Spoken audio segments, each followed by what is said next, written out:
بسم اللہ الرحمن الرحیم۔ اللہم صلی علی محمد نبی الامی وعلی آلہ وسلم تسلیما وبارک وسلم۔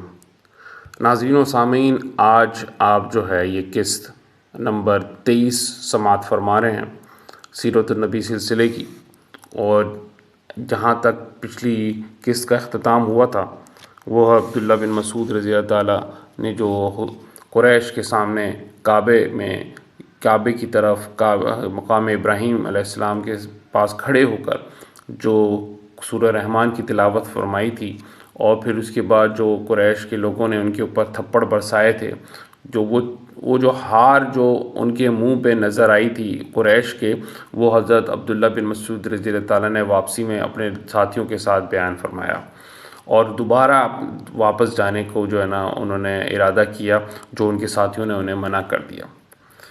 اب کیونکہ یہ آواز جو ہے قریش کے کانوں میں پہنچ چکی تھی، تو وہ اس آواز کو دوبارہ سننا چاہتے تھے۔ ظاہر ہے قرآن ایک ایسے کلام ہے کہ ایک دفعہ جس کی کان میں یہ پڑ جائے، کان میں پہنچ جائے، تو پھر وہ دوبارہ اس کلام کو سننا ضرور چاہتا ہے۔ تو ایک دکھاوے کے طور پہ جو ہے قریش یہ چاہتے تھے کہ ہم یہ نہیں سننا چاہتے، مگر کیونکہ وہ چیز جو ہے وہ ان کے دل پہ اثر کر رہی تھی، کسی نہ کسی طریقے سے جو ہے وہ اس سے مرغوب ہو رہے تھے، اس وجہ سے وہ اب دوبارہ سننا چاہتے ہیں۔ چنانچہ جب رات کی تاریکی پھیل جاتی تھی اور ہر طرف سناٹا چھا جاتا تھا، تو قریش کے بڑے بڑے سردار حجرہ مبارک کا رخ کرتے اور وہاں قریب ہی کہیں دبک کر بیٹھ جاتے۔ خاموشی اور سکون کا وقت ہوتا، اس سکون میں آپ صلی اللہ علیہ وسلم نماز میں مصروف ہو جاتے، بہت ہی میٹھی آواز سے قرآن پڑھتے اور خوبصورتی کے ساتھ اسے بار بار دہراتے۔ یہ لوگ خاموشی سے بیٹھے سنا کرتے، پھر فجر طلوع ہونے کو ہوتی تو دبے پاؤں گھر لوٹ آتے۔ اس طرح رات کے پردے میں سب سو جاتے، سب ہو جاتا، اور کسی کے کانوں کان خبر بھی نہ ہوتی، حتیٰ کہ خود آپ صلی اللہ علیہ وسلم بھی بے خبر رہتے۔ ایک دن کی بات ہے، ابو جہل، ابو سفیان اور ایک اور ساتھی اپنے گھر سے نکلے۔ ہر طرف اندھیرا اور سناٹا تھا۔ یہ تینوں حجرہ مبارک کے پاس آئے اور قریب ہی چھپ چھپ کر بیٹھ گئے۔ تینوں اپنے اپنے گھروں سے چلے، مگر چونکہ رات اندھیری تھی کوئی کسی کو دیکھ نہ سکا۔ پھر وہاں پہنچے تو آپ صلی اللہ علیہ وسلم قرآن پڑھ رہے تھے، انتہائی رسیلی اور پیاری آواز سے، جو کانوں کو بہت بھلی لگ رہی تھی۔ چنانچہ ہر ایک قریب ہی دبک کر بیٹھ گیا اور سمجھتا رہا، میں یہاں تنہا ہوں۔ پھر صبح ہونے کو ہوئی تو سب اپنے اپنے گھروں کو لوٹ پڑے۔ خدا کا کرنا ایسا کہ راستے میں ایک جگہ آ کر تینوں مل گئے، یعنی تین لوگ جو ہیں الگ الگ چھپ کر بیٹھ گئے، یہ سمجھتے ہوئے کہ میرے ساتھ کوئی نہیں ہے، آرام سے میں اکیلا سنوں گا۔ مگر جب واپس روشنی ہوئی، تب یہ لوگ واپس ہوئے تو تینوں ایک ساتھ مل گئے۔ تو سب اپنے اپنے گھروں کو جب لوٹ رہے تھے، خدا کا کرنا ایسا ہوا کہ تینوں مل گئے اور ایک دوسرے کو تاڑ لیا، انہوں نے ایک ارادے تاڑ لیے۔ اب تینوں اپنی غلطی پر شرمندہ ہوئے اور ہمیشہ کے لیے کان پکڑ لیے۔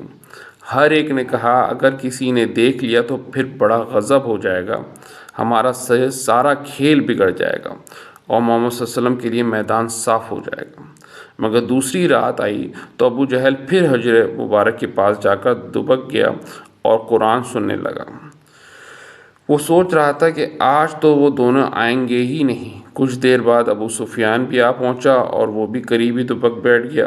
اس کا بھی خیال تھا کہ آج تو وہ دونوں آئیں گے ہی نہیں۔ کچھ ہی دیر بعد اخنس جو تیسرا ساتھی تھا وہ بھی پہنچا اور وہ بھی کہیں قریب ہی بیٹھ گیا۔ اس کا بھی خیال تھا کہ آج تو وہ دونوں آئیں گے نہیں، یعنی یہ دوسرے دن دوبارہ یہ تینوں آئے اور اس نیت سے کہ دوبارہ سنیں گے، اور یہ بھی خیال تھا کہ اب یہ جو دو ساتھی ہیں وہ دوبارہ آئیں گے نہیں۔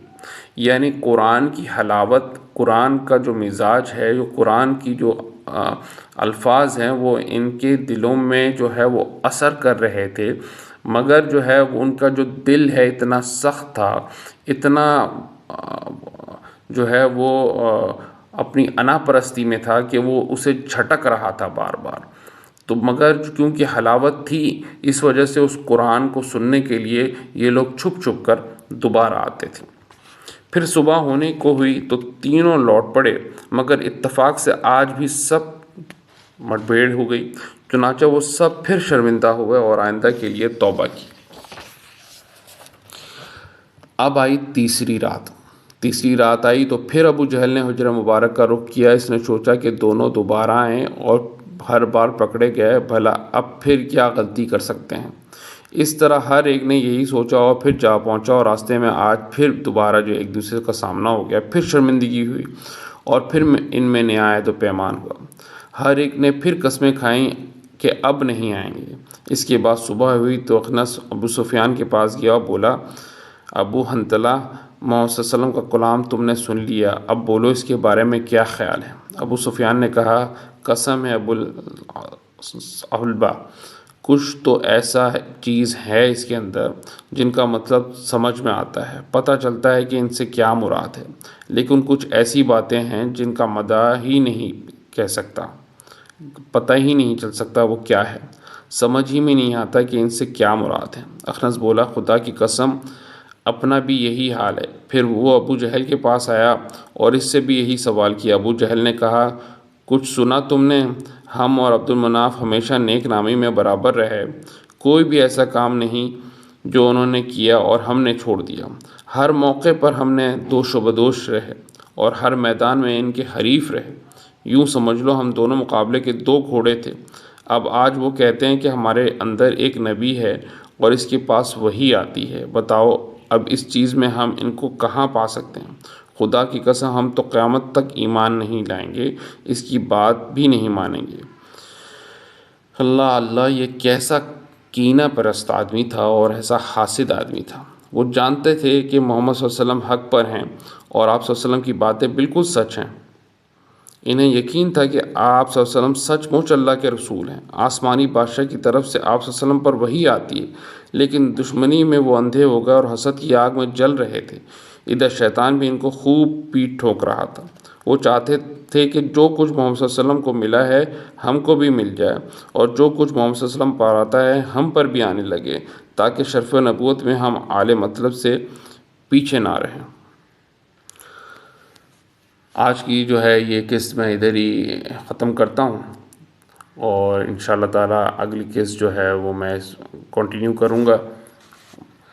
معاملہ جو ہے وہ بہت آگے بڑھتا جا رہا ہے۔ حضور صلی اللہ علیہ وسلم کے لیے پیچیدگیاں جو ہیں بڑھتی جا رہی تھیں، مگر جیسے ہی حضرت حمزہ رضی اللہ تعالیٰ نے اسلام قبول کیا تو ایک ساتھیوں میں ایک طاقت جو ہے نا وہ واپس آئی، طاقت ان میں جو ہے وہ پیدا ہوئی۔